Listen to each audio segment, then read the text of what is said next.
Hello mga mami! Another day, another mini vlog. Dumating na nga itong electric motorcycle ni Baby at samahan niyo akong mag-unbox.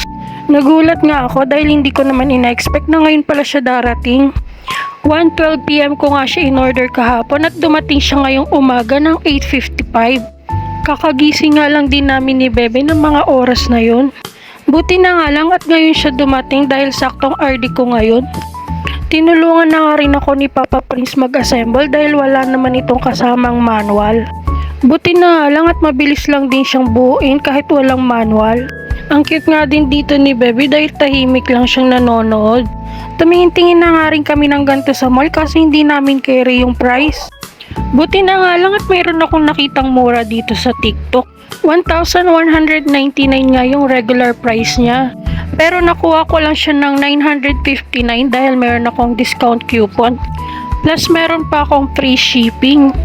4 colors available nga ito at meron silang red, black, white, and blue. At ito na nga ang itsura niya. Tingnan niyo naman, ang cute-cute. Pwede mo nga siyang i-charge ng 8 up to 15 hours. At hindi dapat lalagpas ng 18 hours. Up to 40 kilos nga yung kaya niya. Red yung pinili namin para twinning sila ni Papa Prince. Tingnan niyo naman, ang cute-cute. Kung naghahanap ka nga ng electric motorcycle para sa baby mo, ay perfect na nga talaga ito. Siguradong matutuwa at mag-enjoy ang baby mo dito.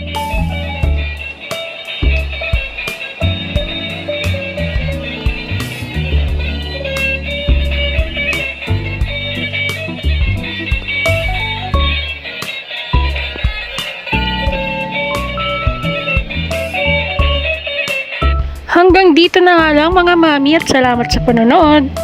Don't forget to click the yellow basket. Bye!